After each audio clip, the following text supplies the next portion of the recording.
사랑하는 새벽나라 친구 여러분 안녕하세요. 여러분들과 함께 주의 말씀을 묵상할 노희태 목사입니다. 오늘 본문은 다윗의 유언입니다. 하나님께서 세우신 왕이죠.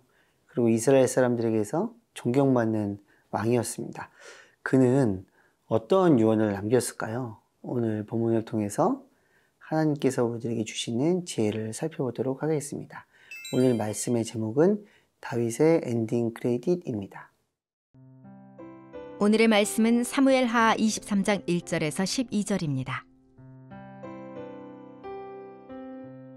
이것은 다윗의 마지막 말입니다.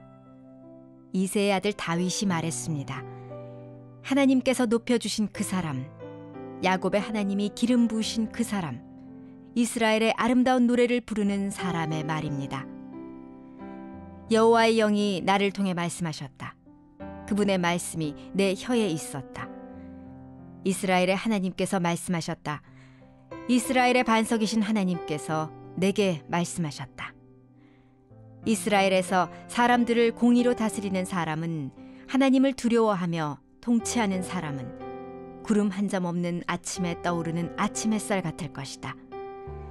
비갠 뒤에 햇살이 땅의 새싹을 돋게 하는 것 같을 것이다. 내 집이 하나님 앞에 이렇지 않은가? 그분이 나와 영원한 언약을 맺어 모든 일을 잘 갖추어 주시며 든든하게 하시지 않았는가? 그분이 어찌 내 구원을 이루지 않으시며 내 모든 소원을 들어주시지 않겠는가? 그러나 악한 사람들은 손으로 잡을 수 없는 가시덤불과 같다. 그 가시덤불을 만지는 사람은 누구나 철로 된 무기나 창자루를 사용하는 법이니 그런 사람들은 그 자리에서 불에 타버릴 것이다. 다윗에게 있는 용사들의 이름은 이렇습니다. 다그몬 사람 요셉바세벳이라고도 하고 에센 사람 아디노라고도 하는 사람은 세 용사들 가운데 우두머리였는데 그는 창을 들어 한꺼번에 800명을 죽인 일도 있었습니다. 그 다음은 아호와 사람 도대의 아들 엘르아살이었는데 그도 다윗의 세 용사들 가운데 한 사람이었습니다. 블레셋 사람들과 싸울 때 이스라엘 군사들이 도망치자 이 세 용사들은 힘을 내 일어났는데 특히 엘르아살은 손에 힘이 빠져 칼을 쥘 수 없을 때까지 블레셋 사람들을 쳐나갔습니다. 그리하여 여호와께서 그날 큰 승리를 안겨주셨습니다. 이스라엘 군대는 엘르아살에게로 다시 돌아왔지만 그저 그의 뒤를 따라가며 빼앗을 뿐이었습니다. 그 다음은 하랄 사람 아게의 아들 삼마입니다.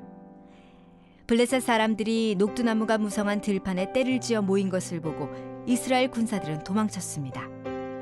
그러나 삼마는 그 들판 한가운데 버티고 서서 블레셋 사람들을 쳐나갔습니다. 그리하여 여호와께서 큰 승리를 가져다 주셨습니다.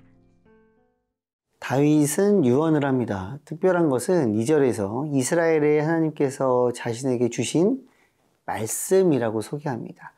그리고 그 내용은 다음과 같은데요. 3절 말씀입니다. 이스라엘의 하나님께서 말씀하셨다. 이스라엘의 반석이신 하나님께서 내게 말씀하셨다. 이스라엘에서 사람들을 공의로 다스리는 사람은, 하나님을 두려워하며 통치하는 사람은, 이스라엘을 다스리는 사람은 두 가지를 가지고 있어야 한다라고 이야기를 합니다. 첫 번째는 공의입니다. 공의는 공정하고 올바른 것을 의미합니다.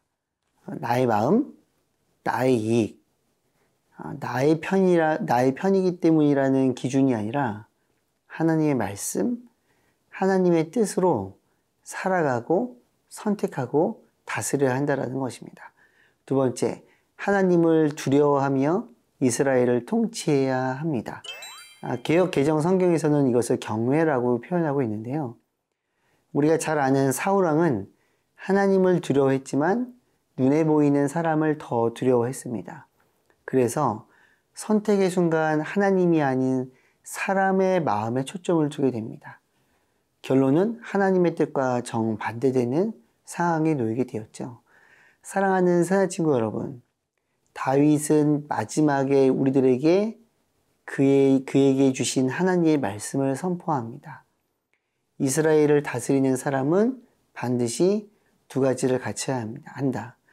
사실 이것은 하나님의 백성으로 이 땅에서 살아가는 우리 모두를 향한 메시지이기도 합니다. 왜냐하면 우리는 선택과 결정을 하며 사람들에게 영향을 미치며 살아가기 때문입니다. 그래서 이 메시지를 우리 마음에 기억해야 합니다. 우리는 중요한 선택의 순간 나의 감정과 이익을 그것을 기준으로 하고 있는지, 하나님보다 사람들을 더 두려워하지는 않는지 생각해야 합니다. 그리고 선택해야 합니다. 우리는 공의와 하나님을 두려워하는 마음으로 선택하고 결정하고 영향을 미쳐야 합니다. 그것이 바로 믿음의 사람입니다.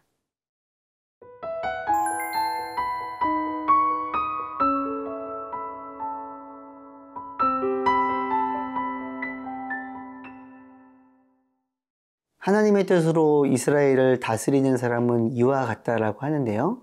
4절 말씀입니다. 구름 한 점 없는 아침에 떠오르는 아침 햇살 같을 것이다. 비개인 뒤에 햇살이 땅의 새싹을 돋게 하는 것 같을 것이다. 다윗은 공의와 하나님을 두려워하는 마음으로 살아가는 사람을 세 가지로 표현합니다. 아침에 떠오르는 아침 햇살, 구름 없는 아침, 그리고 햇살을 받아 솟아나는 새싹입니다. 하나님을 온전히 섬기는 사람은 떠오르는 햇살처럼 하나님께서 일으켜 주십니다.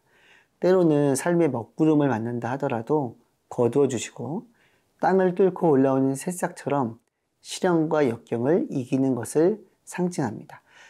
그리고 이어서 다윗은 이 글을 읽는 백성들 그리고 우리들에게 질문합니다. 이렇게 산다면 하나님께서 여러분을 든든하게 하시지 않겠습니까? 구원을 이루시고 여러분의 소원을 들어주시지 않으시겠습니까? 물론 그 소원은 공의와 하나님을 두려워하는 마음에서 시작되는 소원이겠죠. 사랑하는 새내친구 여러분, 우리는 원죄를 가지고 있고 세상에는 악한 소식이 끊이지 않습니다. 이러한 세상을 두려워하기보다 하나님을 두려워하는 것은 정말 어려운 일입니다. 왜냐하면 세상은 눈앞에 보이고 하나님은 눈앞에 보이지 않기 때문에 그렇습니다. 이런 세상을 살아갈 때 우리는 나의 이익을 많이 포기해야 할 수도 있습니다. 그래서 정말 어렵습니다. 그러나 꼭 기억하길 바랍니다. 하나님을 선택하는 사람은 반드시 어떠한 모양으로든 하나님께서 복을 주십니다. 그리고 우리는 이미 가장 큰 복, 예수님을 알고 믿고 구원받고 영원한 생명이 우리 삶에 주어졌음을 꼭 기억하기에 축복합니다. 다윗의 유언으로 도전받게 하시니 감사드립니다. 세상 속에서 하나님의 영향력을 흘려보내는 통로가 되기를 소망합니다. 공의와 하나님을 두려워하는 마음으로 살게 도와주세요. 예수님의 이름으로 기도합니다. 아멘.